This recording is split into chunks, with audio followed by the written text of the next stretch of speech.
Hello students in this lecture we will discuss about the important news और उससे related जो कोई information है या fact है उसको हम यहाँ पे discuss करेंगे। स्टूडेंट डिस्कशन को स्टार्ट करते हैं।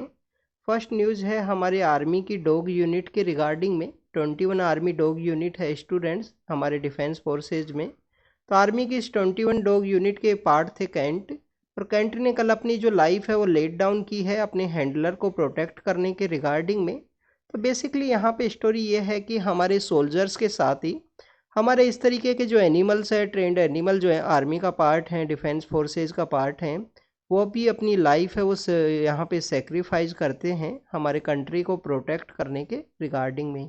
तो जस्ट एज ए इन्फॉर्मेशन था आपके लिए कि इस तरीके से एनिमल्स हैं वो भी अपनी जो लाइफ है वो लेट डाउन करते हैं हमारे पीस एंड इस कंट्री को प्रोटेक्ट करने के रिगार्डिंग में।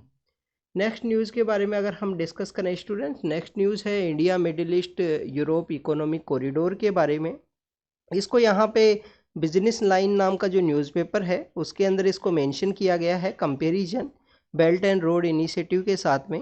बट स्टूडेंट जो G20 की जो मीटिंग हुई इंडिया के अंदर जिसमें इसको प्रपोज किया गया था India middle east Europe economic corridor को, तो उसके अंदर पे कहीं पे भी जो कंपैरिजन है वो नहीं किया गया बेल्ट एंड रोड इनिशिएटिव के साथ में कि बेल्ट एंड रोड इनिशिएटिव इस तरीके से है या हमें इस तरीके से इसको डेवलप करना है।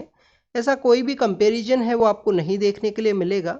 टू सेक्टर्स के अंदर ये जो India middle east Europe economic corridor है वो आपको देखने के लिए मिलेगा। एक आपको इंडिया को मिडिल ईस्ट से कनेक्ट किया जाएगा और फिर मिडिल ईस्ट को कनेक्ट किया जाएगा।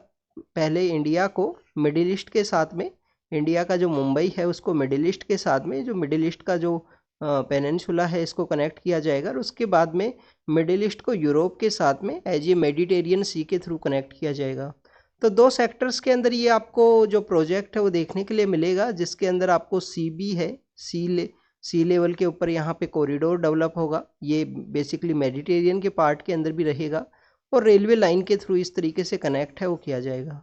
अगर हम कंपेयर करें बेल्ट एंड रोड इनिशिएटिव के बारे में, तो बेल्ट एंड रोड इनिशिएटिव को स्टूडेंट 2013 के समय चाइना के द्वारा प्रमोट किया गया था 2013 के समय। और उनका बेसिक मोटिव यही था कि जो ओल्ड सिल्क रूट है उसको वहाँ पे रिवाइवल के रिगार्डिंग में वो जो बेल्ट एंड रोड इनिशिएटिव है उसे लॉन्च किया गया। अगर हम प्रेजेंट उसके कंपोजिशन के बारे में बात करें या स्ट्रक्चर के पर्पज़ में बात करें तो students belt and road initiative काफ़ी ज़्यादा वाइड है। अगर हम कंपेयर करें India middle east Europe economic corridor के साथ में, बेल्ट एंड रोड इनिशिएटिव आपको अराउंड द 150 कंट्रीज़ हैं, 150 कंट्रीज उसका पार्ट है। अराउंड उसके अंदर आपको 3000 के आसपास जो प्रोजेक्ट्स हैं वो देखने के लिए मिलेंगे। 3000 के आसपास उसके अंदर प्रोजेक्ट्स हैं और आप देखिए कि 30 के प्लस आसपास जो ऑर्गेनाइजेशन है उसका पार्ट है बेल्ट एंड रोड इनिशिएटिव का। अभी ये हमारा रिसेंटली फेज़ के अंदर में है India middle east Europe economic corridor. जब नवंबर के अंदर मीटिंग होगी तो इसकी गाइडलाइंस हैं वो भी यहाँ पे इम्प्लीमेंटेशन के अंदर आएंगी कि किस तरीके से फाइनेंस है वो कंट्रीब्यूट किया जाएगा कंट्रीज़ के द्वारा, कैसे ये India middle east Europe economic corridor है उसका कंस्ट्रक्शन होगा। क्योंकि आप देखें कि मैक्सिमम कंट्रीज़ के बीच में तो डिस्प्यूट नहीं है, इसके जो पार्ट हैं उनका चाहे टेरिटोरियल डिस्प्यूट इस तरीके का नहीं है। बट आप देखिए कि दो कंट्री इसका पार्ट है। दो कंट्री इसका पार्ट कौन से हैं? एक कंट्री आपको देखने के लिए मिलेगा इजराइल जो है और लेबनान जो है। इजराइल एंड लेबनान के बीच में यहाँ पे टेरिटोरियल डिस्प्यूट है, तो उसको किस तरीके से टैकल किया जाएगा India middle east Europe economic corridor के द्वारा, वो एक बेसिकली उसका इम्पोर्टेंट्स गाइडलाइंस होंगी जो नवंबर के समय इस्टेब्लिशमेंट के अंदर आएंगी। इसके अलावा स्टूडेंट्स अगर हम बेल्ट एंड रोड इनिशिएटिव के बारे में बात करें तो वहाँ पे भी इस तरीके की जो डिफ़िकल्टीज़ हैं वो हैं।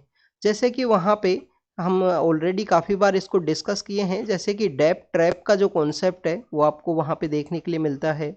डेप ट्रैप के का सबसे बड़ा एग्जाम्पल है श्रीलंका सबसे बड़ा एग्जाम्पल है कि श्रीलंका नाम का जो कंट्री है वो प्रेजेंटली जिस तरीके से डेप ट्रैप के अंदर फंसा हुआ है उसके बिहाइंड में बेल्ट एंड रोड इनिशिएटिव, वहाँ की गवर्नमेंट की जो इकोनॉमिक पॉलिसीज़ हैं, ऐसे काफ़ी सारे रोल्स हैं जो प्ले किए गए हैं उस प्रोजेक्ट के द्वारा भी और वहाँ की गवर्नमेंट पॉलिसीज़ का भी। तो सेम इस तरीके के कंस्ट्रेंट्स इस हमारे वाले प्रोजेक्ट के अंदर भी हैं। इजराइल लेबनान का जो टेरिटोरियल डिस्प्यूट है, इसके अलावा आप देखिए कि इसकी जब गाइडलाइंस इम्प्लीमेंटेशन के अंदर आएंगी तो ये यहाँ पे किस तरीके से फाइनेंस है, किस तरीके से इस प्रोजेक्ट को इम्प्लीमेंट किया जाएगा। ऐसे देखिए काफ़ी सारे प्रोजेक्ट्स आते हैं, बट उनका इम्प्लीमेंटेशन अगर प्रॉपर वे में हो, सक्सेसफुली हो, तो ही उसका कुछ मीनिंग है। जैसे कि आप सपोज कीजिए एक पाइपलाइन है, तापी पाइपलाइन। अब ये Tapi pipeline basically last 10 year या 12 ईयर से न्यूज़ के अंदर है, 10 to 12 ईयर्स के आसपास से न्यूज़ के अंदर है। तापी पाइपलाइन क्या है? तुर्कमेनिस्तान, अफगानिस्तान, पाकिस्तान और इंडिया जो कैस्पियन सी का पार्ट है, कैस्पियन सी के अंदर अपनी बाउंड्री शेयर करता है तुर्कमेनिस्तान, और वहाँ से ये पाइपलाइन आएगी, वहाँ से ये पाइपलाइन थी। अब देखिए कि अफगानिस्तान के अंदर पहले जो डिस्प्यूट था वो था पाकिस्तान के अंदर, कि पाकिस्तान बेसिकली किस तरीके से इस पाइपलाइन को जो सिक्योरिटी है वो प्रोवाइड करेगा। पर प्रेजेंटली जो सिक्योरिटी का जो यहाँ पे जो कंसर्न है वो रेज हुआ है अफगानिस्तान के अंदर में, जैसे वहाँ पे तालिबान के द्वारा टेक ओवर किया गया है। तो ऐसे काफ़ी सारे प्रोजेक्ट्स आपको इस्टेब्लिशमेंट के अंदर आते हैं जो वहाँ पे बेसिकली इम्प्लीमेंट नहीं हो पाएंगे सही से। ऐसा ही बेल्ट एंड रोड इनिशिएटिव के ऊपर है, इसका भी जब इम्प्लीमेंटेशन के अंदर आएंगी गाइडलाइन तो ही हम समझ पाएंगे कि कैसे इसको इम्प्लीमेंट किया जाएगा। मेन पर्पज़ इसका क्या है? मेन पर्पज़ है स्टूडेंट ट्रेड को बूस्ट करना। हमारा ओल्ड जो स्पाइसी जो ट्रेड हुआ करता था, जो मसालों के लिए जो यूरोप की जो पावर्स हैं या हमारे जो मिडिल ईस्ट के जो मानसून के समय आया करते थे इंडिया में ट्रेड करने के लिए, तो ओल्ड स्पाइस रूट को ही रिवाइवल का पार्ट दिया है इंडिया ने इसको, जिसमें आप देखिए कि पहले मिडिल ईस्ट को कनेक्ट किया जाएगा, फिर मिडिल ईस्ट को नॉर्दर्न पार्ट के लिए कनेक्ट होगा, वो वहाँ पे उसका जो नॉर्दर्न पार्ट के अंदर यूरोप सिचुएटेड है उसके लिए। तो student this is all about the trade route. Connectivity को ये बूस्ट करेगा, यहाँ पे जो कनेक्टिविटी यहाँ पे बूस्ट होगी तो प्रोजेक्ट्स आएंगे, डेवलपमेंट होगा, और ग्रीन फील्ड यहाँ पे जो ग्रीन रिन्यूएबल एनर्जी का जो यूज़ है उसके करने की बात की गई है, जिससे कि कम से कम जो एमिशन है वो देखने के लिए मिले। तो ये India middle east Europe economic corridor के बारे में था, जो इन्फॉर्मेशन है उसको हमने डिस्कस किया। नेक्स्ट न्यूज़ के बारे में अगर हम बात करें स्टूडेंट, नेक्स्ट न्यूज़ है नेफा वायरस के बारे में। नेफा वायरस फिर से न्यूज़ के अंदर आया है। 2 पीपल्स की वहाँ पे डेथ हुई है कोझिकोड के अंदर, केरल के अंदर जो 2 पीपल्स की डेथ हुई है, केरला के अंदर 2 लोगों की डेथ हुई, कोझिकोड नाम की जो जगह है वहाँ पे। इससे पहले नेफा वायरस कब न्यूज़ के अंदर था स्टूडेंट? 2018 के समय इसका आउटब्रेक हुआ था और काफ़ी सारे लोगों की वहाँ पे केरल के अंदर डेथ हुई थी। नेफा वायरस के बारे में अगर हम बात करें तो नेफा वायरस का जो एब्रीवेशन है वो इस तरीके से इसको दिखाया जाता है, NI से नेफा है, V से वायरस है। सबसे पहले इसका जो आउटब्रेक की अगर हम बात करें, इस वायरस की जो हिस्ट्री है उसके बारे में बात करें तो स्टूडेंट्स 98-99 के समय हमारा जो साउथ ईस्ट एशिया है वहाँ पे दो कंट्री हैं, एक है मलेशिया और सेकंड है सिंगापुर। मलेशिया और सिंगापुर, ये जो दो कंट्री हैं मलेशिया एंड सिंगापुर, सबसे पहले यहाँ पे इसका आउटब्रेक हुआ था 98-99 के समय।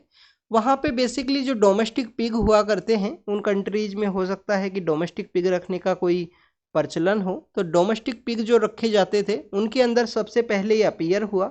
इसके अलावा जो फ्रूट बैट है या जो फ्लाइंग बैट है, उनके अंदर इसका जो वायरस है वो देखने के लिए मिलता है। RNA क्या कैटेगरी के अंदर इनका वायरस होता है, RNA जो राइबोन्यूक्लिक एसिड है उसके अंदर आपको इसका जो नेफा वायरस है वो देखने के लिए मिलेगा। जूनेटिक डिजीज़ है स्टूडेंट्स, ये आपसे पूछ लिया जाएगा कि जूनेटिक डिजीज़ है या नहीं है। जूनेटिक डिजीज़ किस तरीके से है, क्योंकि ये देखिए कि ये वायरस आपको एनिमल्स से ह्यूमंस के अंदर स्प्रेड होता है। एनिमल्स से अगर कोई भी वायरस ह्यूमंस के अंदर जाए तो उसको जेनेटिक डिजीज़ के रूप से देखा जाता है। तो स्टूडेंट जेनेटिक डिजीज़ है। अगर हम ट्रीटमेंट के बारे में बात करें तो कोई भी डेफिनाइट ट्रीटमेंट नहीं है, परमानेंट इसका जो ट्रीटमेंट है अभी तक इसका कोई इलाज नहीं है स्टूडेंट्स इस नेफा वायरस का। तो आपको ये पता होना चाहिए कि फ्रूट बैट के अंदर भी इसके वायरस है जो कंटेन है, जो आर्बोन्यूक्लिक एसिड है नेफा वायरस का, वो फ्रूट बैट के अंदर, फ्लाइंग बैट के अंदर भी है, पिग्स के अंदर अपीयर हुआ था। काफ़ी सारे ऐसे डोमेस्टिक जो एनिमल्स हैं उनके अंदर ये पाया जाता है। 98-99 में सिंगापुर और मलेशिया के अंदर हुआ और इंडिया में 2018 में केरल के अंदर ही आया था। उस समय देखो काफ़ी सारी ऐसी चीज़ें चली थी कि जो बनाना है उनको मत आप खाइए, उसके अंदर भी इस तरीके का वायरस है वो कैरी करता है उस समय 2018-19 के समय में। नेक्स्ट अगर हम बात करें स्टूडेंट्स, यहाँ पे निफा वायरस से रिलेटेड ही एक इन्फॉर्मेशन है। आप देखिए कि हमारे यहाँ पे जो मेडिकल सेक्टर है उसके अंदर केरल का काफ़ी इम्पोर्टेंट रोल है। Even the northern part of India, जो हमारा नॉर्दर्न पार्ट ऑफ इंडिया है, इसके अंदर भी जो छोटे छोटे टाउन्स हैं, आप देखिए कि हमारे यहाँ पे सपोज कीजिए कोई बड़ा शहर है, जयपुर के पास ये छोटे छोटे टाउन्स होंगे, जो भी टाउन्स होंगे इस डिस्ट्रिक्ट के अंदर में, उन डिस्ट्रिक्ट्स के अंदर भी पहले के टाइम में, आज से 30 से 40 साल पहले, 90 70 80 के समय में, इवन 2000 के आसपास के एरा के अंदर भी जो मेडिकल सेक्टर है, नर्सिंग स्टाफ है, उसके अंदर जो लोग हुआ करते थे, स्पेशल जो नर्सेज हुआ करती थी, वो केरल से हुआ करते थे। हमारे इस नॉर्दर्न पार्ट ऑफ इंडिया के अंदर जो इंग्लिश एजुकेशन है, जो कॉन्वेंट स्कूल या मिशनरी स्कूल जो हैं, वो भी केरल से ही पर्सन्स हुआ करते थे जो स्कूल चलाया करते थे। इस तरीके से सेंट जेवियर्स, इस तरीके से काफ़ी सारी जो मिशनरी स्कूल आपको देखने के लिए मिलती हैं। तो इसी केरल का जो नर्सिंग स्टाफ के अंदर काफ़ी सारा जो कंट्रीब्यूशन है, मेडिकल सेक्टर के अंदर काफ़ी अच्छा कंट्रीब्यूशन है केरल का। इसी की कुछ नर्सेज हैं जो अलग अलग मिडिल ईस्ट के अंदर भी काम करते हैं। यहाँ पे जो रेमिटेंस का पैसा है वो काफ़ी आता है स्टूडेंट्स केरल के अंदर में, क्योंकि यहाँ के जो लोग हैं मिडिल ईस्ट के अंदर काम करने के लिए जाया करते हैं। अब आपको यहाँ पे इस नर्सिंग स्टाफ को हमने आपके लिए बताया, जो भी आपको नर्सिंग के अंदर कंट्रीब्यूशन है मेडिकल के अंदर, उसी से रिलेटेड ये है कि 2018 के समय जब केरल के अंदर में ये नेफा वायरस का आउटब्रेक हुआ था, तो उस समय एक नर्स हुआ करते थे। नर्स का नाम है लिनी लिनी पुथुसेरी, लिनी पुथुसेरी। ये बेसिकली वो पर्सनैलिटी हैं स्टूडेंट्स, इन्होंने इस नेफा वायरस में लोगों को प्रोटेक्ट करते हुए अपनी जो लाइफ है वो लेट डाउन की है। अपनी जो जान है इनको देनी पड़ी, बट इन्होंने आपकी अपनी जो लाइफ को कंट्रीब्यूट किया नेफा वायरस के जो लोग हैं उनको बचाते हुए। 13 मई का एक डे है, 13 मई का एक डे है। नर्सिंग जो लोग हैं उससे रिलेटेड जो पर्सन है, नाइटेंगले नाम की एक पर्सनैलिटी हुआ करते थे, जो इस नर्सिंग सेक्टर में, इस मेडिकल सेक्टर में एक बीकन ऑफ होप के रूप में उनको देखा जाता है। तो नाइटिंगले अवार्ड है इनको दिया गया था गवर्नमेंट के द्वारा, लिनी पुथुसेरी को। इनका जो कंट्रीब्यूशन है 2018 का जो नेफा वायरस है उसके रिगार्डिंग में। अब आपको ये जो नाम है क्यों बताया गया, अब आप देखिए कि यूपीएससी का जब आप मेंस का एग्ज़ाम लिखोगे तो इस तरीके के जब एग्जाम्पल्स आप कोट करते हो ना स्टूडेंट्स आपके आंसर में, तो आपका आंसर ऑटोमेटिकली हाफ मार्क्स या 1/4 मार्क्स एक पर्सन से अलग होता है, आप एक्स्ट्रा सिक्योर करोगे। बट एग्जाम्पल भी सही जगह ही कोट करना है। इसका मीनिंग ये नहीं है कि 10 to 20 आपने एग्जाम्पल्स ले लिए और हर जगह उनको कोट किए। ये एग्जाम्पल सही जगह आपको कोट करने चाहिए, तो आपको ऐसे के अंदर भी कोट कर सकते हो। तो इस तरीके से आउटस्टैंडिंग आंसर के लिए आपको ये जो इन्फॉर्मेशन है वो बताई है हमने। नेफा वायरस के 2018 के आउटब्रेक के समय कोई भी इसका जो इलाज है वो नहीं है, अभी तक परमानेंट कोई वैक्सीन या इलाज है वो नहीं है नेफा वायरस से रिलेटेड। नेक्स्ट न्यूज़ हमारा रिटेल इन्फ्लेशन के रिगार्डिंग में है। फूड प्राइस स्टिल हाई है स्टूडेंट्स, बट इन्फ्लेशन हमारा लिटिल बिट यहाँ पे डिक्लाइन हुआ है। तो ये आपको जो रिटेल इन्फ्लेशन है उसके बारे में पता होना चाहिए। रिटेल इन्फ्लेशन को बेसिकली जो कंज्यूमर प्राइस इंडेक्स इन्फ्लेशन के रूप से भी देखा जाता है, जो सीपीआई इंडेक्स है उसके रूप से भी देखा जाता है। सीपीआई इंडेक्स के बारे में अगर हम बात करें स्टूडेंट, सीपीआई इंडेक्स 4 तरीके से निकाला जाता है। जो इंडस्ट्रियल वर्कर्स हैं उनके लिए निकाला जाता है। इंडस्ट्रियल वर्कर्स के अलावा हमारे जो एग्रीकल्चर लेबरर्स हैं उनके लिए भी निकाला जाता है, और रूरल एरिया के अंदर जो लेबरर्स हैं उनके लिए भी यहाँ पे जो कंज्यूमर प्राइस इंडेक्स है वो निकाला जाता है। ये जो 3 टाइप का जो सीपीआई है वो कौन निकालता है स्टूडेंट्स? लेबर ब्यूरो के द्वारा निकाले जाते हैं। लेबर ब्यूरो के द्वारा ये निकाले जाते हैं, इंडस्ट्रियल वर्कर्स, एग्रीकल्चर लेबरर्स और रूरल लेबरर्स के रिगार्डिंग में। अब एक सीपीआई और होता है स्टूडेंट, 4 तरीके के सीपीआई होते हैं। एक सीपीआई आपको देखने के लिए मिलेगा UNME, ये आपको इस तरीके से याद होना चाहिए। मेरे को तो UNME की तरह मैंने याद किया था कभी। अर्बन नॉन मैनुअल जो यहाँ पे एम्प्लॉई हैं, अर्बन एरियाज़ के अंदर जो नॉन मैनुअल एम्प्लॉई हैं उनके लिए ये सीपीआई निकाला जाता है। और ये सीपीआई बेसिकली जो NSO है, नेशनल स्टैटिस्टिक्स ऑर्गेनाइजेशन है, जो मोस्पी के अंडर आता है।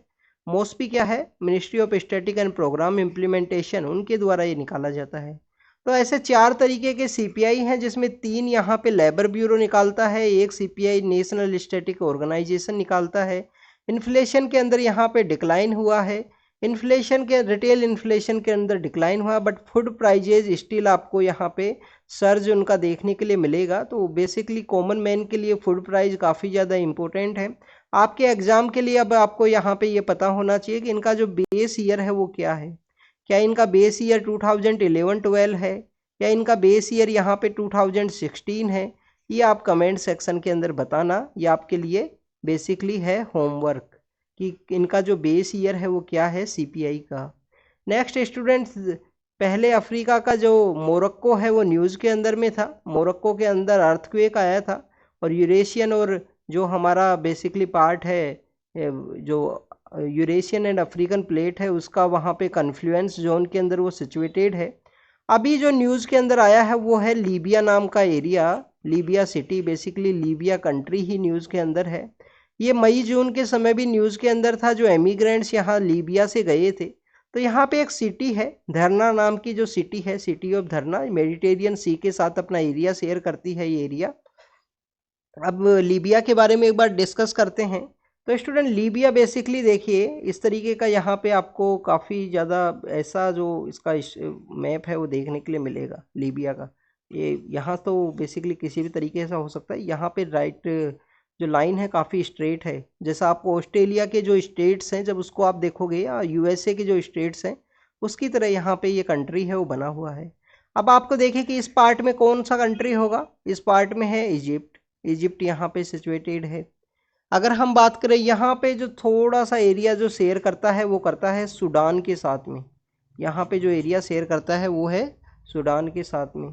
अगर हम इसकी बात करें तो स्टूडेंट ये है चैड है ये। इसके अलावा निगेर है यहाँ पे, यहाँ पे आपको देखने के लिए मिलेगा निगेर है, नाइगर है या निगेर है जो भी इसका नाम है। और इस एरिया के अंदर आपको जो देखने के लिए मिलेगा वो है अल्जीरिया, वो है Algeria. This is Libya. Libya का इस पार्ट के अंदर आपको छोटा सा हिस्सा जो है वो टूनीशिया का भी मिलेगा, टूनीशिया।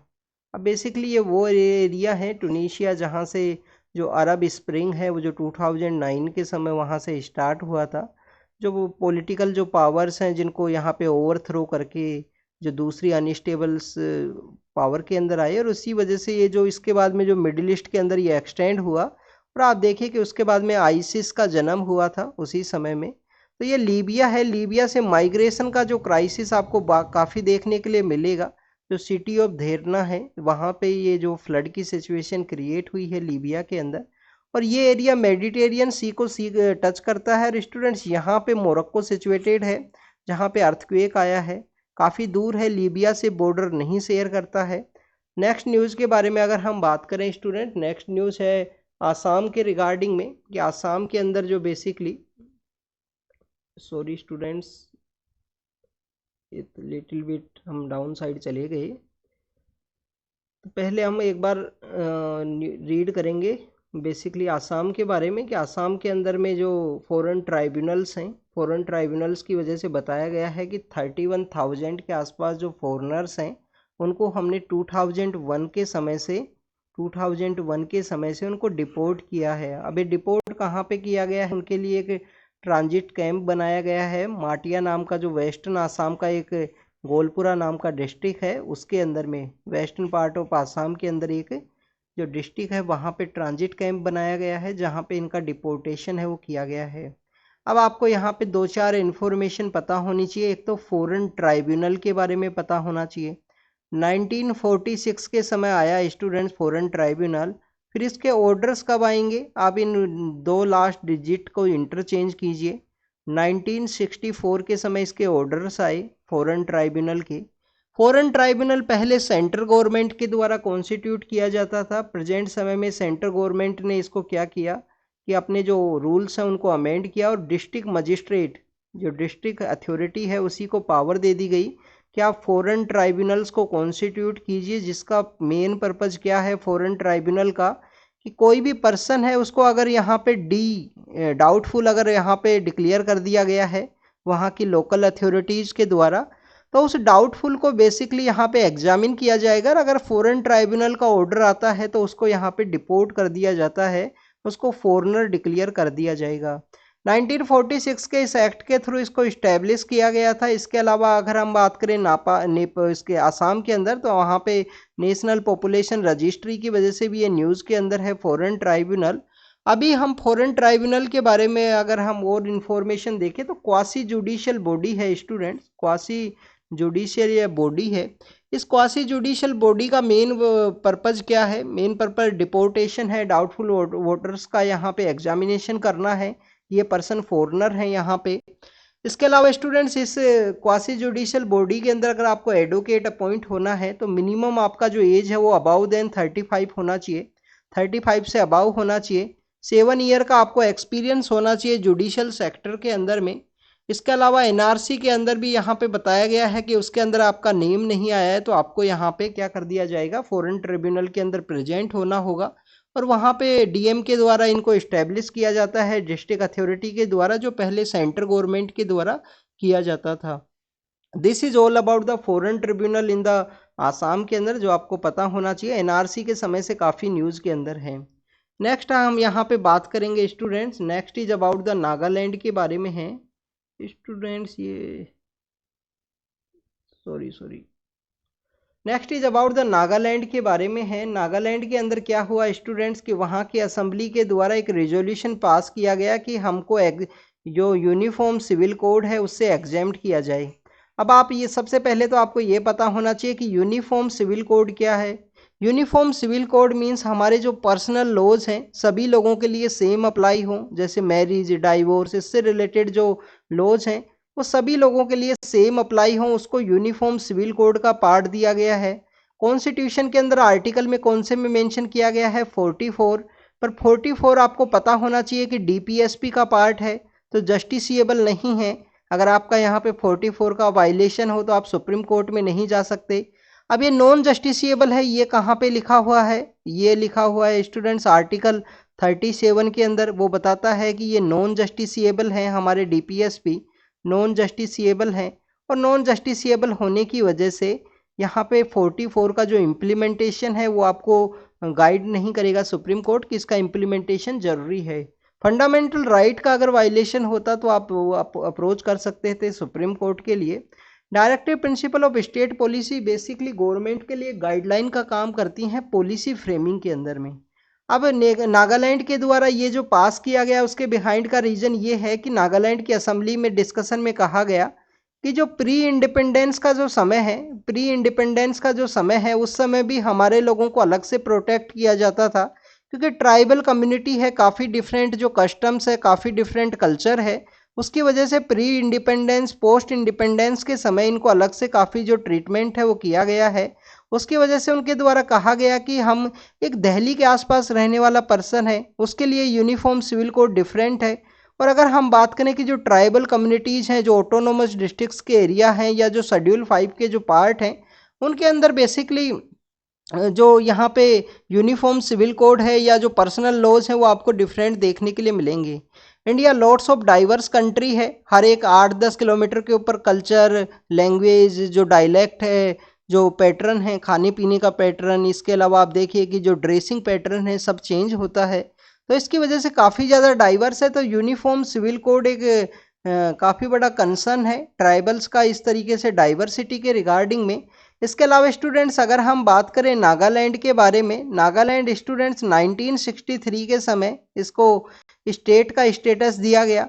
क्या नागालैंड को कोई स्पेशल प्रोविजंस इस्टेब्लिश हैं स्टूडेंट्स? तो आर्टिकल 371 हमने काफ़ी बार इसको डिस्कस किया है कि 371 के अंदर काफ़ी सारे स्टेट्स के लिए अलग अलग तरीके के जो स्पेशल प्रोविजंस है वो मेंशन है, जिसमें 371 जो आर्टिकल है वो गुजरात और महाराष्ट्र के लिए है। 371A की अगर हम बात करें तो वो बेसिकली नागालैंड के लिए है स्टूडेंट्स की स्पेशल प्रोविजन, स्पेशल प्रोटेक्शन है वो दिया गया है यूनिफॉर्म सिविल कोड या उनके जो पर्सनल लॉज हैं उनके रिगार्डिंग में। अगर हम बात करें स्टूडेंट्स यहाँ पे यूनिफॉर्म सिविल कोड के बारे में, तो इंडिया के अंदर जो यूनिफॉर्म सिविल कोड है वो गोवा के अंदर है। गोवा एक पोर्तुगीज कॉलोनी हुआ करता था, पोर्तुगीज का पार्ट हुआ करता था। इंडिया के अंदर इसको फॉर्मली 1961 के समय ऐड किया गया है। पहले ही वैसे तो ऑपरेशन विजय के थ्रू पहले इसको जीत लिया गया था, बट बाद में इसको ऑफिशियली जो एडमिट किया गया इंडिया के अंदर, जो 1961 के समय किया गया था। स्टूडेंट्स, गोवा के अंदर एकमात्र ऐसा इंडिया के अंदर स्टेट है जिसके अंदर की यूनिफॉर्म सिविल कोड है वो किया गया है। तो this is all about the students uniform civil code के बारे में। ये इन्फॉर्मेशन आपको पता होनी चाहिए uniform civil code and Goa के बारे में। आर्टिकल 44, 37 जो बेसिकली क्या प्रोवाइड करता है स्टूडेंट, 37 है जो नॉन जस्टिसेबल बताता है। नेक्स्ट स्टूडेंट्स, इंडिया के द्वारा जो इंपोर्ट के ऊपर जो टैरिफ लगता था उसको रिड्यूस किया गया है, उसकी वजह से ये न्यूज़ के अंदर है पोल्ट्री सेक्टर। तो आज हम इसके बारे में, कल हमने जो जम्मू एंड कश्मीर के अंदर एप्पल को जो उगाया जाता है उसके बारे में डिस्कस किया था। आज हम बेसिकली बात करेंगे पोल्ट्री सेक्टर के बारे में। तो रिसेंटली जब G20 का मीटिंग हुआ तो इंडिया यूएस का जो टैरिफ लगाया जाता था उस टैरिफ को हमारी गवर्नमेंट के द्वारा रिड्यूस कर दिया गया। तो जो लोकल हमारे यहाँ पे पोल्ट्री सेक्टर से रिलेटेड जो पर्सनस हैं, जो यहाँ पे लोकल जो यहाँ पे बिजनेस पर्सनस हैं, उन लोगों के द्वारा कहा गया कि इस तरीके का जो डिसीजन है वो बेसिकली बाहर का जो इस तरीके का आइटम्स है वो इसको इंडिया के अंदर डंप किया जाएगा। जब उनका देखिए, सपोज कीजिए बाहर से अगर कोई 20 रुपये का सामान है, इंडिया में कोई 21 रुपये का है या 25 का है, 25 का है, पर बाहर के आने वाले के ऊपर आप 10% या 50% के आसपास यहाँ पे इंपोर्ट ड्यूटी है वो लगाते हो। तो आप देखें कि ये इंपोर्ट ड्यूटी लगने की वजह से ये 30 रुपये का होगा, ये 30 रुपये का होगा। तो हमारा जो लोकल है वो ज़्यादा बिकेगा, इस वजह से लोकल को लोग ज़्यादा खरीदेंगे, क्योंकि चीप जो कम रेट है उसको लोग ज़्यादा खरीदेंगे। तो स्टूडेंट्स, आप देखिए कि इसी वजह से यहाँ पे जो इंपोर्ट ड्यूटी हटाया गया, तो उसके बाद में कहा गया है लोकल ट्रेडर्स के द्वारा कि इसका इंपोर्ट ड्यूटी हटाने की वजह से बाहर का कंट्री का जो प्रोडक्ट है वो यहाँ पे डंप किए जाएंगे, स्पेशली यूएस के। अब किन किन के ऊपर इंपोर्ट ड्यूटी हटाई गई है, एप्पल के बारे में हमने डिस्कस किया। वहाँ पे जम्मू एंड कश्मीर के जो एप्पल ग्रोवर्स जो एग्री उससे रिलेटेड हैं उन्होंने भी कंसर्न्स रेज किए थे। एलमंड है, चिक पीस है, लेंटिल है, ऐसे फार्मर्स एसोसिएशन के रिगार्डिंग में काफ़ी सारे ऐसे आइटम्स हैं जिनके ऊपर इंपोर्ट ड्यूटी है उसको रिड्यूस किया गया है गवर्नमेंट के द्वारा। अब आपको यहाँ पे पोल्ट्री सेक्टर के बारे में पता होना चाहिए स्टूडेंट्स। एक तो इंडिया लार्जेस्ट, यहाँ पे इंडिया के अंदर जो लाइव स्टॉक है उसका लार्जेस्ट पॉपुलेशन देखने के लिए मिलता है। इंडिया के अंदर लाइव स्टॉक का लार्जेस्ट पॉपुलेशन है, ये आपको पता होना चाहिए। पोल्ट्री सेक्टर के अंदर इंडिया 3rd नंबर पे यहाँ पे रैंकिंग है, 3rd नंबर पे इंडिया का रैंकिंग है कि ओवरऑल वर्ल्ड के अंदर में 3rd नंबर पे इंडिया के अंदर जो इसका प्रोडक्शन है वो देखने के लिए मिलता है। स्टूडेंट्स, कुछ कंसर्न्स भी हैं पोल्ट्री सेक्टर के रिगार्डिंग के। कुछ कंसर्न्स क्या है? एक तो स्टूडेंट्स एंटीबायोटिक्स का जो यूज़ किया जाता है पोल्ट्री सेक्टर के अंदर, एक तो ये काफ़ी बड़ा कंसर्न है। दूसरा, आपको जो स्वाइन फ्लू है, जो आपको बर्ड फ्लू काफ़ी बार देखने के लिए मिलता है पोल्ट्री सेक्टर के रिगार्डिंग में। तो एंटीबायोटिक्स का यूज़ एंड बर्ड फ्लू है, ये एक बेसिकली यहाँ पे काफ़ी बड़े कंसर्न है। इसके अलावा अगर हम बात करें यूएस से जो यहाँ पे हमारे यहाँ पे जो आएंगे, उनके लिए पहले भी एक कंसर्न हुआ करता था कि यूएस में जो पोल्ट्री सेक्टर है, जो यहाँ पे जो चिकन्स होते हैं उनको बेसिकली जो फीड किया जाता है, जो खाना जो खिलाया जाता है उसके अंदर बीफ और पोर्क है उसको वहाँ पे खिलाया जाता है। और हमारे कंट्री में ये रिलीजियस सेंटीमेंट से जुड़े हुए हैं। दोनों ही जो मेजर हमारे यहाँ पे जो रिलीजियस कम्युनिटीज़ हैं उन दोनों के ही ये रिलीजियस सेंटीमेंट से जुड़े हुए हैं। तो इसकी वजह से यहाँ पे ये भी क्वेश्चन है वो रेज किया गया है कि वहाँ पे जो फीड है वो इस तरीके का किया जाएगा क्या, पोर्क है, बीफ है, वो नहीं खिलाया जाएगा क्या इन बेसिकली पोल्ट्री सेक्टर के अंदर में। तो ये भी यहाँ पे जो क्वेश्चन है वो रेज किया गया है। तो this is all about the poultry sector के बारे में कि इंडिया के द्वारा जो यहाँ पे इंपोर्ट ड्यूटी को जो रिड्यूस किया गया उसकी वजह से ये टॉपिक न्यूज़ के अंदर में था। नेक्स्ट हम बात करेंगे स्टूडेंट्स मोइस्ट अटैक के बारे में। नेक्स्ट न्यूज़ है स्टूडेंट्स कि 2 पर्सन है जिनको मार दिया गया, और वहाँ पे फैमिली के द्वारा तो बताया गया है कि वो लोग पर्सन इनोसेंट थे, पुलिस के द्वारा एनकाउंटर किया गया है उनका। नेक्स्ट, पुलिस के द्वारा जो वहाँ पे सीआरपीएफ एंड वहाँ की जो छत्तीसगढ़ पुलिस है उसका जो जॉइंट ऑपरेशन था, तो उन लोगों के द्वारा कहा गया कि नक्सलाइट से रिलेटेड थे। तो लिटिल बिट हम नक्सलिज्म से रिलेटेड कुछ इन्फॉर्मेशन को डिस्कस करेंगे। स्टूडेंट्स, माओ जिदोंग का जो प्रिंसिपल है कि power flow through the barrel of the gun, तो उसी के थ्रू बेसिकली यहाँ पे उसका जो ये फिलोसफी है उसके अंदर जो नक्सलाइट पीपल्स हैं वो बिलोंग करते हैं। इंडिया का जो इंटरनल सिक्योरिटी है उसके पर्सपेक्टिव में ये रेड कॉरिडोर है, रेड कॉरिडोर माना गया, जिसके अंदर बिहार का भी कुछ पार्ट है।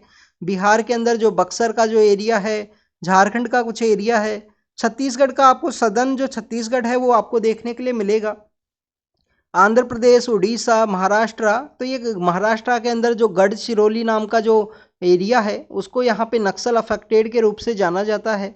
स्टूडेंट, नक्सलिज्म को धीरे धीरे गवर्नमेंट के द्वारा कंट्रोल किया गया है। एक तो वहाँ पे डेवलपमेंट इस तरीके से होने की वजह से नक्सलिज्म को लिटिल बिट कंट्रोल किया गया है, जो अटैक किए जाते थे नक्सल्स के द्वारा में। इसके अलावा स्टूडेंट्स, अगर हम बात करें नक्सल्स के द्वारा, आप देखना एक पैटर्न आपको काफ़ी बार समझ में आएगा अगर आप इसको लिटिल बिट ऑब्जर्व करते हो या इसके बारे में रीड करते हो काफ़ी। तो नक्सलिज्म के रिगार्डिंग में आपको यहाँ पे देखने के लिए मिलेगा कि इन लोगों के द्वारा 3-4 मंथ के गैप के अंदर अटैक किए जाएंगे, और अटैक वो आपको उस समय देखने के लिए मिलेंगे जब इनके द्वारा कोई भी पुलिस स्टेशन के अंदर अटैक किया गया, वहाँ के जो वेपन्स है वो लेके चले गए। तो काफ़ी बार जो अटैक है वो इस तरीके से भी किए जाते हैं कि वेपन्स उनको यहाँ पे लेने हैं, वेपन्स वहाँ पे उनको उठाने हैं। नेक्स्ट आप देखिए कि इसी नक्सलाइट एरिया के अंदर में जो दंतेवाड़ा नाम की जो जगह है, नक्सलाइट का जो पीक है, वहाँ पे आपको जो भारत दर्शन है उसके अंदर आपको लेके जाएंगे। इसके अलावा उसी दंतेवाड़ा के कलेक्टर हुआ करते थे, ओपी चौधरी सर हैं, ओपी चौधरी सर हैं। ओपी चौधरी सर के बारे में अगर हम बात करें students, OP Chaudhary sir present समय में तो पॉलिटिक्स के अंदर हैं, जब वो इंडियन एडमिनिस्ट्रेशन सर्विस के अंदर हुआ करते थे तो उनके द्वारा दंतेवाड़ा के अंदर जो डेवलपमेंट है उसके पर्सपेक्टिव में काफ़ी सारा जो वर्क है वो किया गया, जैसे कि छूले आसमान, ऐसे काफ़ी सारे इनिशिएटिव्स हैं वो चलाए और दंतेवाड़ा को एज ए एजुकेशन सिटी के रूप में उनके द्वारा डेवलप किया गया। अब हम यहाँ पे बात करेंगे स्टूडेंट्स, जो नक्सलाइट्स हैं उनको यहाँ पे काउंटर करने के लिए अलग अलग स्टेट्स के अंदर डिफरेंट टाइप की जो फोर्सेज हैं वो बनी है। जैसे कि आपको पता होना चाहिए कि आंध्र प्रदेश के अंदर ग्रे हाउंड्स आपको देखने के लिए मिलती है। आंध्र प्रदेश के अंदर ग्रे हाउंड्स है। 1989 के समय के एस व्यास नाम के एक पर्सन हुआ करते थे, फॉर्मर आईपीएस ऑफिसर हैं के एस व्यास, उनके द्वारा इस फोर्स को यहाँ पे बिल्ड किया गया था, ग्रे हाउंड्स को, जो कि आंध्र प्रदेश के अंदर है। कोबरा नाम की जो बटालियन है, कोबरा नाम की जो बटालियन है ये छत्तीसगढ़ के अंदर है। और भी अलग अलग स्टेट्स के अंदर अलग अलग तरीके से है। गवर्नमेंट के द्वारा इस मोइस्ट अटैक्स को किस तरीके से रिड्यूस किया गया, तो आप देखिए कि 2010 के समय जब ये पीक के ऊपर हुआ करता था तो उस समय की गवर्नमेंट के द्वारा ऑपरेशन ग्रीन हंट लॉन्च किया गया था। ऑपरेशन जो ग्रीन हंट है वो उस समय लॉन्च किया गया, जिससे इनको रिड्यूस किया गया। बाद में गवर्नमेंट के द्वारा एस्पिरेशनल डिस्ट्रिक्ट प्रोग्राम है वो बैकवर्ड डिस्ट्रिक्ट्स को डेवलप करने के रिगार्डिंग में वहाँ पे अलग अलग सेक्टर्स के अंदर डेवलप किया गया। इंडिया के जो 112 112 जो बैकवर्ड डिस्ट्रिक्ट्स हैं उनको यहाँ पे कन्वर्जेंस, कोऑपरेशन एंड कंपटीशन के पर्सपेक्टिव में, CCC के पर्सपेक्टिव में इनको डेवलप किया गया।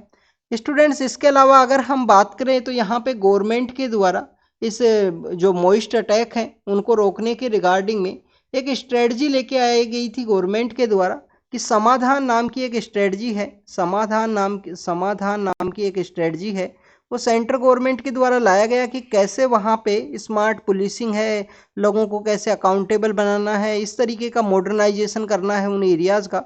तो समाधान स्ट्रेटजी है वो लॉन्च की गई थी गवर्नमेंट के द्वारा। आपको समाधान स्ट्रेटजी के बारे में पता होना चाहिए, जो नक्सलाइट एरिया के लिए है, जो इंडिया का सबसे बड़ा इंटरनल सिक्योरिटी का एक थ्रेट था इंडिया के लिए।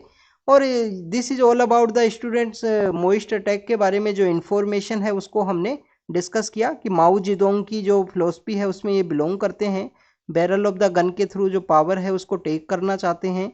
और स्टूडेंट्स, उसके बिहाइंड में काफ़ी सारे रीजन है। आप आज हम प्रेजेंट समय में जो ट्राइबल कम्युनिटी है उसके जो नक्सल जो अटैक्स हैं उनको हम देख के बोल सकते हैं कि उनके द्वारा जो अटैक्स किए जाते हैं जो गलत हैं। बट इसके बिहाइंड की अगर हम थ्योरी की बात करें तो इनके साथ कंटिन्यूस ह्यूमिलिएशन एंड जो डिस्क्रिमिनेशन है वो भी आपको देखने के लिए मिलेगा। ट्राइबल सोसाइटी के साथ में जो हमारे कंट्री की जो ट्राइबल सोसाइटी है उसके साथ समय समय पे काफ़ी सारा जो डिस्क्रिमिनेशन है वो भी किया गया है, चाहे लैंडलॉर्ड्स जो कम्युनिटीज़ हैं उनके द्वारा किया गया हो, पुलिस के द्वारा किया गया हो, प्रॉपर इनका ग्रीवेंस ना होना।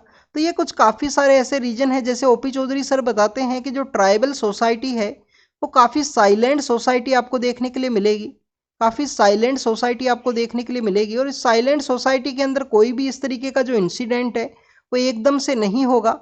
इसके अंदर जो हमारे कुछ फॉरेस्ट जो एक्ट्स हैं उनका भी रोल आपको देखने के लिए मिलेगा कि ये लोग का इस तरीके से फिलोसफी है कि बेसिकली जो ट्राइबल्स का ही फॉरेस्ट एरिया है और फॉरेस्ट एक्ट के थ्रू तरह तरह के जो रेगुलेशंस लगाए गए तो उसके थ्रू इनको लगता है कि हमारा ही तो फॉरेस्ट है, हमारे जो दादा परदादा जो लोग हुआ करते थे उन्हीं के द्वारा फॉरेस्ट को साफ किया गया, फॉरेस्ट को बनाया गया।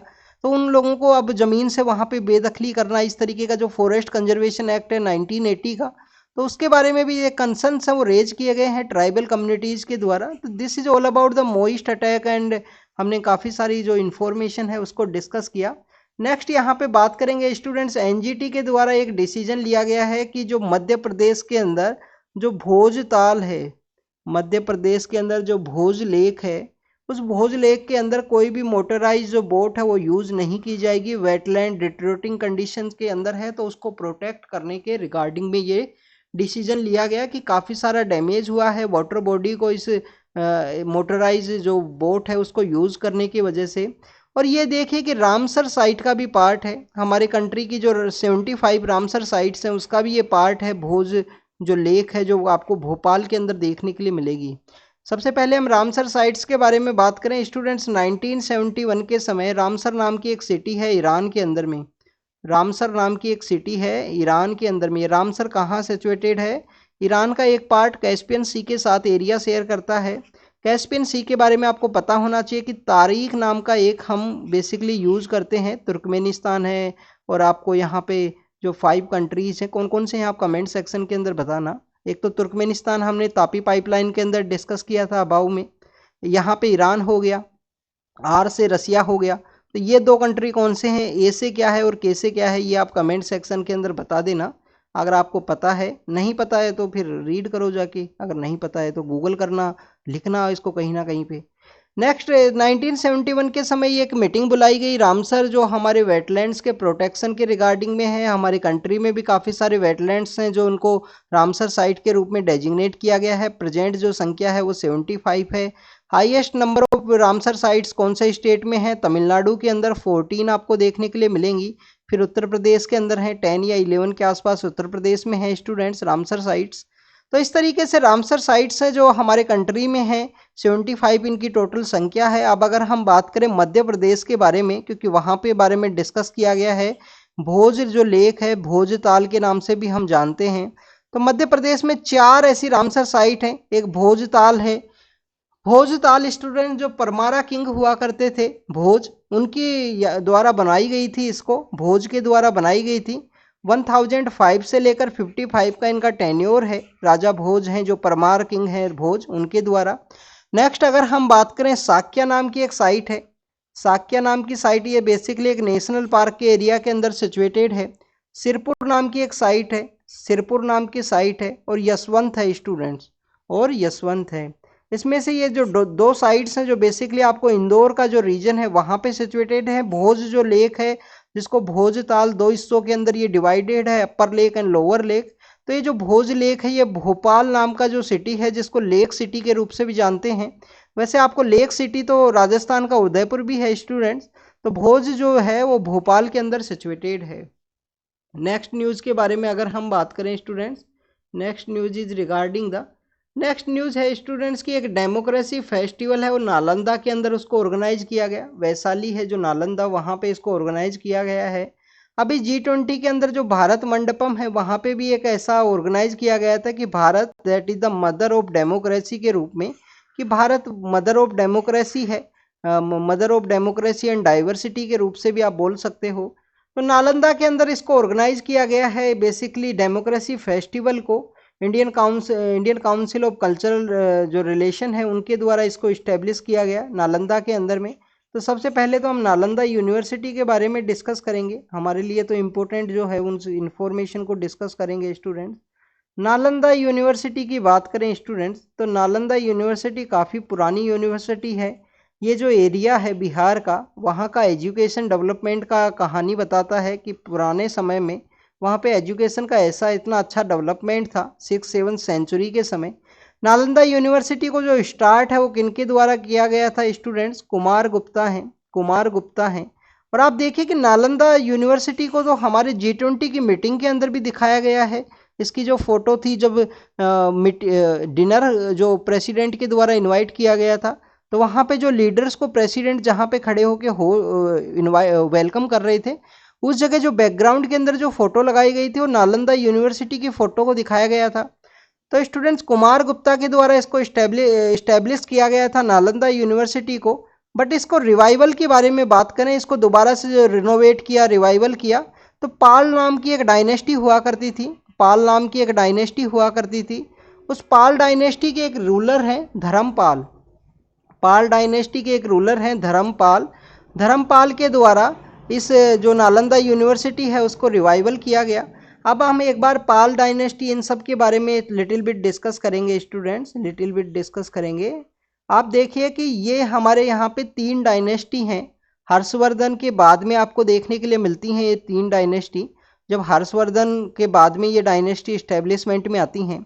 एक डायनेस्टी है स्टूडेंट गुर्जर प्रतिहार। गुर्जर प्रतिहार नाम की डायनेस्टी है। वेस्टर्न पार्ट ऑफ इंडिया के अंदर जो गुजरात राजस्थान का एरिया है वहाँ पे ये लोग हुआ करते थे।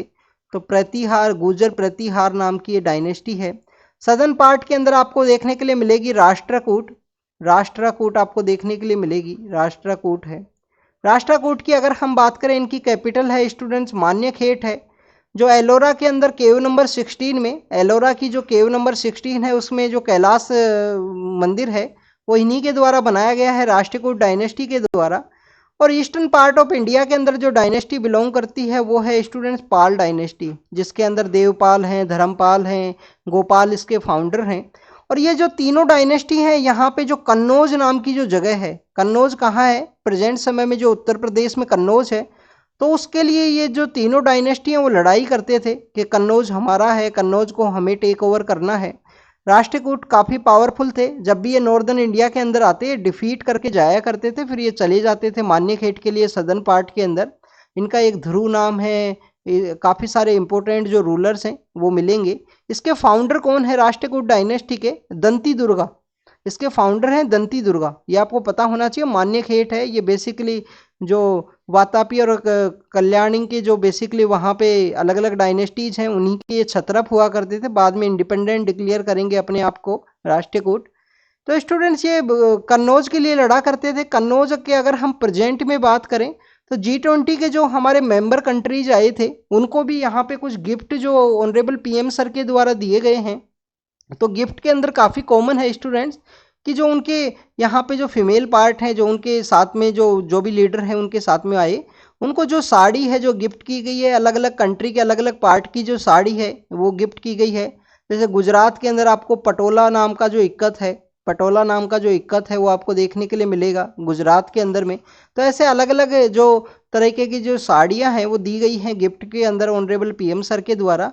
और जो पर्सनस हैं, जो पॉलिटिकल जो लीडर्स थे मैक्सिमम, उनको यहाँ पे कोई ना कोई गिफ्ट है वो दिया गया। किसी लकड़ी का बना हुआ इंडियन टीक है, इंडियन इबोनी है, इस तरीके के जो अलग अलग तरीके के जो गिफ्ट हैं वो दिए गए हैं। तो कन्नौज का भी यहाँ पे न्यूज़ के अंदर था कि कन्नौज का जो परफ्यूम है वो दिया गया है। कन्नौज अपनी परफ्यूम इंडस्ट्री के लिए आज भी जाना जाता है। तो यहाँ की ये पाल डायनेस्टी है जिनके द्वारा नालंदा को रिवाइवल किया।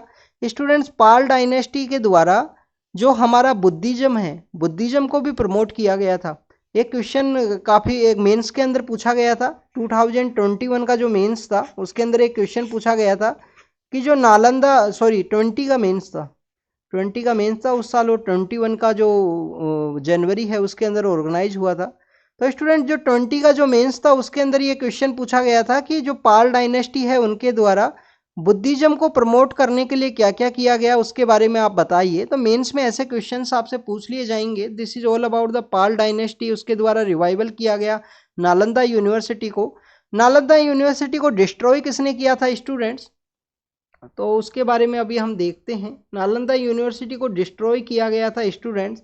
आप देखिए कि हमारे यहाँ पे मोहम्मद गौरी आते हैं, पृथ्वीराज चौहान से बैटल लड़ते हैं। बैटल लड़ेंगे 1191 के अंदर पृथ्वीराज चौहान की जीत होती है।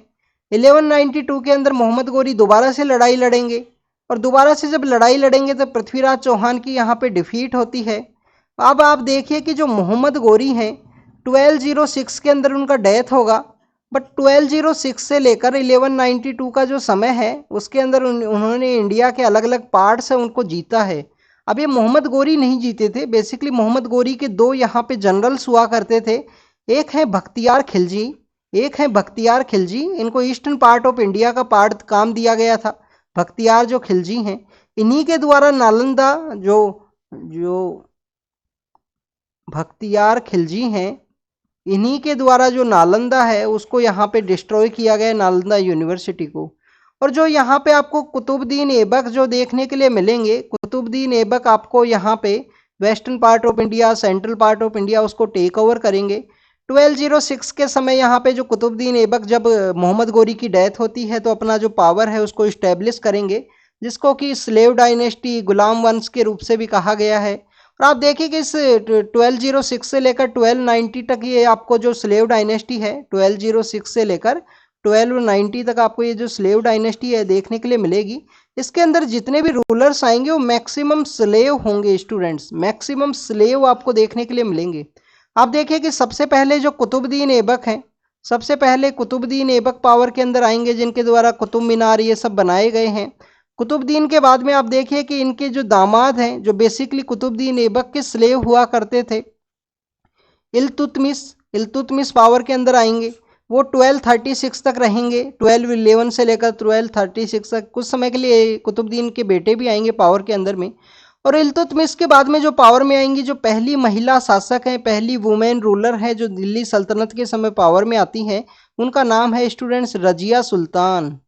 रजिया सुल्तान का 3-4 ईयर्स के लिए टेन्योर रहेगा। उन्हीं के जो वहाँ पे चहलगामी के द्वारा इनका जो डेथ है वो करवा दी जाती है 1240 के आसपास में, जो कैथल नाम की जगह है हरियाणा के अंदर, वहाँ पे इनकी डेथ होती है। और फिर आप देखिए कि एक ऐसा पीरियड रहेगा जिसके अंदर कोई भी पावरफुल रूलर नहीं रहेगा। और बाद में यहाँ पे बलबन आएंगे, तो बलबन भी किसी के स्लेव हुआ करते थे, जो 1266 से लेकर 87-88 का टेन्योर तक रहेंगे। तो this is all about the student slave dynasty के बारे में ये सब इंफॉर्मेशन हमने देखी। तो जो बख्तियार खिलजी नाम के जो पर्सन है उनके द्वारा नालंदा यूनिवर्सिटी को डिस्ट्रॉय किया गया था, ये आपको पता होना चाहिए। नेक्स्ट न्यूज़ के बारे में डिस्कस करते हैं।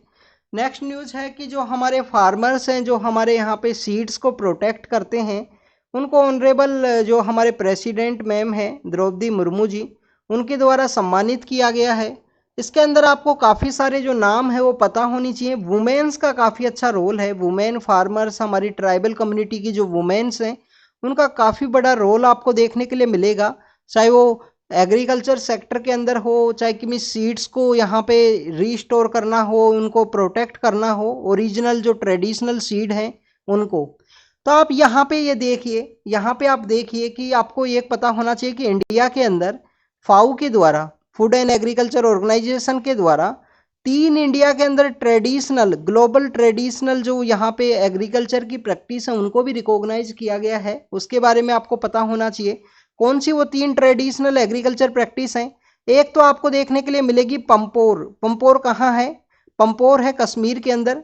और कश्मीर का इस पंपोर में क्या किया जाता है स्टूडेंट्स, जो सैफरोन है, जो केसर है, जो सैफरोन है, वो केसर है, वो उगाया जाता है। एक है आपको below the sea rice farming की जो प्रैक्टिस की जाती है केरल के अंदर, कुट्टानाड के अंदर। केरल का जो कुट्टानाड है वहाँ पे बिलो सी जो राइस का जो प्रैक्टिस है, राइस फार्मिंग है, वो की जाती है। और एक प्रैक्टिस की जाती है स्टूडेंट्स उड़ीसा के अंदर। अब ये आपके लिए होमवर्क है, उड़ीसा में किसका प्रैक्टिस किया जाता है?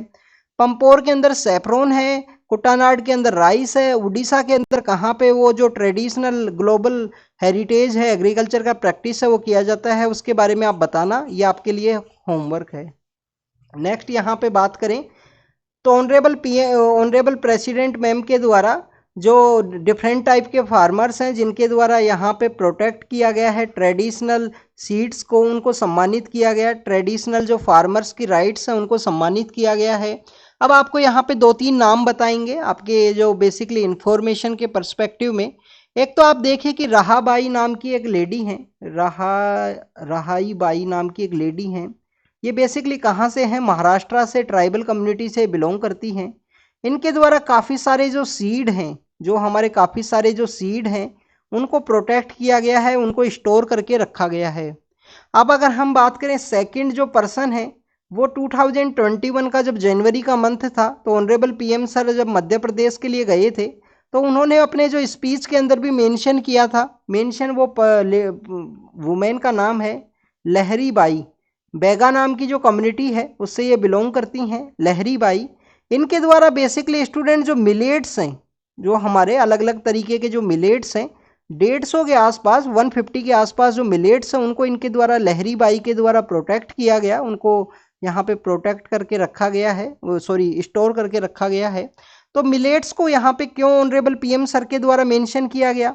2023 का जो ईयर है वो मिलेट ईयर है, जो हमने यहाँ पे G20 की मीटिंग के अंदर भी दिखाया।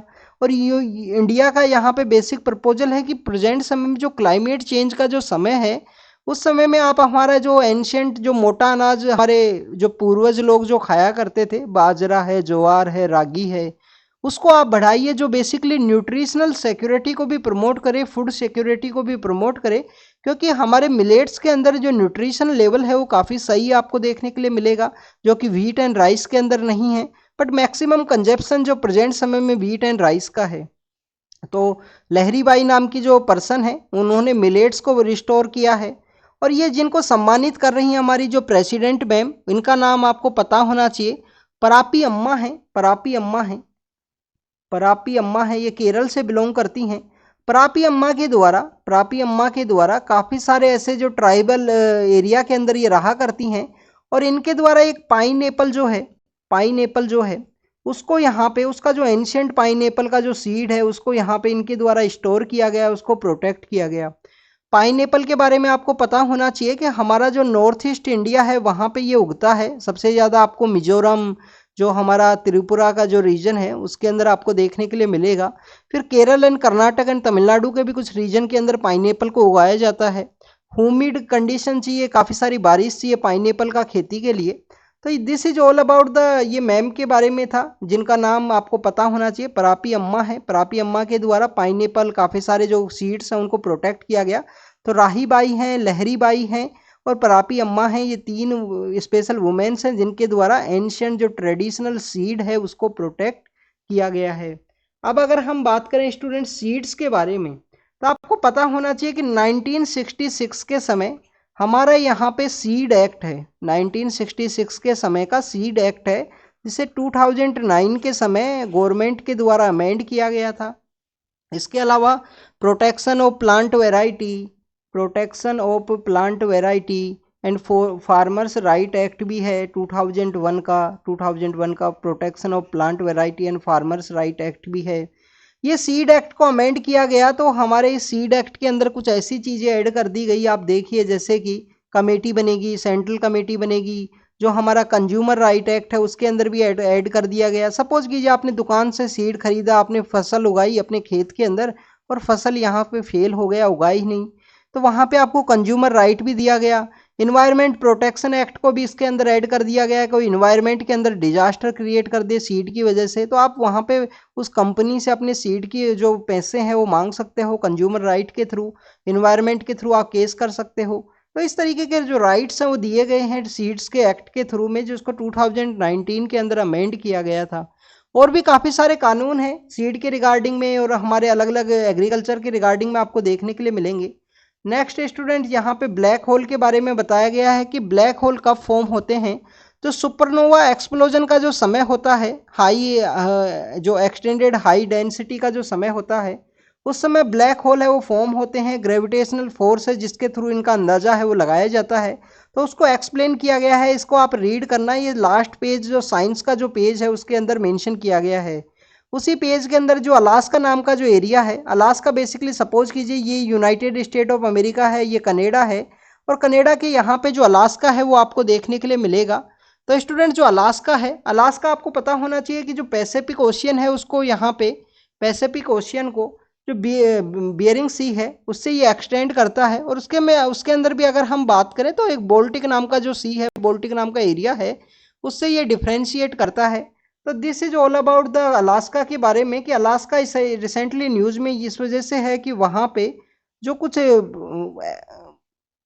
एक्सप्लोरेशन के रिगार्डिंग में जो ट्रम्प एडमिनिस्ट्रेशन के द्वारा अलाउ किया गया था कि आप अलास्का के अंदर जाके एक्सप्लोरेशन कीजिए ऑयल एंड गैस का, तो उसी के रिगार्डिंग में कुछ लीज है उसको कैंसिल किया गया है बाइडेन एडमिनिस्ट्रेशन के द्वारा, उसको यहाँ पे मेंशन किया गया है। अब आपके लिए यहाँ पे एक होमवर्क है। होमवर्क ये है, आर्कटिक काउंसिल। आर्कटिक काउंसिल क्या है? आर्कटिक काउंसिल कुछ कंट्रीज हैं जो आर्कटिक के अंदर अपना एरिया शेयर करते हैं, जिसमें यूएस है, कनाडा है, और कौन सा देखने के लिए मिलेगा स्टूडेंट्स? यूएस है, कनाडा है, और अपना रसिया है। तीन तो ये कंट्री हैं, कुछ और कंट्री भी हैं, 4-5 और कंट्री हैं जिनका याद करने का तरीका है। फिनलैंड है, आइसलैंड है, नॉर्वे है, स्वीडन है, डेनमार्क है। 5 वो कंट्री हैं। 96 के समय ये इस्टेब्लिशमेंट में आया था। तो इस आर्कटिक काउंसिल का हेडक्वार्टर कहाँ पे है, ये कमेंट सेक्शन के अंदर बताना आप। नेक्स्ट न्यूज़ के बारे में बात करते हैं। नेक्स्ट न्यूज़ है स्टूडेंट्स फर्टिलाइज़र के रिगार्डिंग में। चाइना ने अपना जो फर्टिलाइज़र एक्सपोर्ट किया करता था इंडिया के लिए, वो यहाँ पे टाइटनिंग किया है ग्लोबल इन्फ्लेशन को देखते हुए, या जो फर्टिलाइज़र है उसकी डिमांड देखते हुए। रसिया के द्वारा जो कंपनसेशन दिया जाता था वो भी यहाँ पे सीज किया गया है, कि इंडिया को जो डिस्काउंट दिया गया था फर्टिलाइज़र्स के रिगार्डिंग में, वो आपको पता होना चाहिए। रसिया से बेसिकली आपको जो डीएपी है वो देखने के लिए मिलता है। डाई अमोनियम फॉस्फेट है डीएपी। अब ये बेसिकली एनपीके के अंदर आपको अलग अलग देखने के लिए मिलेंगे स्टूडेंट्स। एन के अंदर आपको यूरिया बेसिकली देखने के लिए मिलेगा नाइट्रोजन के परस्पेक्टिव से। एनपीके का एक आइडियल रेशियो भी है, एक के अंदर आपको डीएपी यूज करेंगे, एक के अंदर आपको जो पोटास है, ऐसे अलग अलग तरीके की जो चीज़ें हैं वो यूज़ की जाती हैं। तो अगर हम एनपीके का आइडियल रेशियो के बारे में बात करें, 4:2:1 है जो आइडियल रेशियो है एनपीके का। ये आपको पता होना चाहिए। इंडिया के अंदर ग्रीन रिवॉल्यूशन की वजह से नॉर्दर्न पार्ट ऑफ इंडिया में टू मच फर्टिलाइजर्स का यूज़ करने की वजह से हमारा जो एनपीके रेशियो है वो काफ़ी ज़्यादा चेंज हुआ है, काफ़ी ज़्यादा चेंज हो चुका है। प्रेजेंट समय में पंजाब, हरियाणा और वेस्टर्न उत्तर प्रदेश, ईस्टर्न राजस्थान का जो एरिया है उसके अंदर में। अब हम यहाँ पे बात करेंगे कि इस एनपीके रेशियो को या सोइल के अंदर फर्टिलाइजर कितना यूज़ करना है, उसके रिगार्डिंग में गवर्नमेंट का एक इनिशिएटिव है soil health card. Soil health card के थ्रू आपको हेल्थ कार्ड दिया जाएगा। हेल्थ कैसी है सोइल की, उसके अकॉर्डिंग बताया जाएगा कि कितने आपको जो प्राइमरी न्यूट्रिएंट्स हैं, जो कितने सेकेंडरी न्यूट्रिएंट्स हैं जिसके अंदर सल्फर को रखा गया है, माइक्रो न्यूट्रिएंट्स कौन कौन से हैं, कैसे यूज़ करने हैं, उसी के रिगार्डिंग में।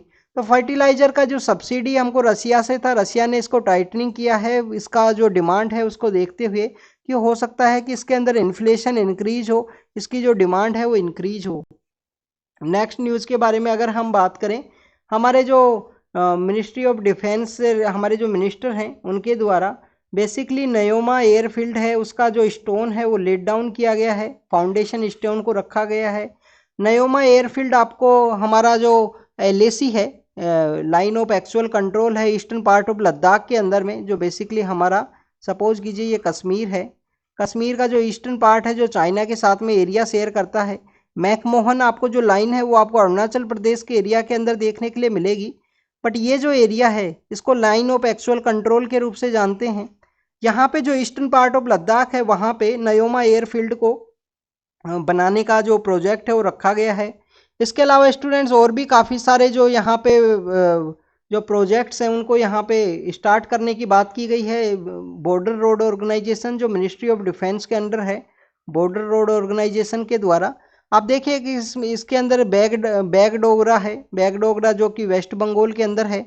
बैरकपुर है। बैरकपुर वही जगह है जहाँ पे आपको जब आप मॉडर्न हिस्ट्री को रीड करोगे 1857 की रिवोल्ट के बारे में, तो 1857 की रिवोल्ट से पहले आपको बताया जाएगा कि 1857 की जो रिवोल्ट हुई थी ना, उससे पहले भी सैनिकों के द्वारा समय समय पे म्यूटिनी की गई थी।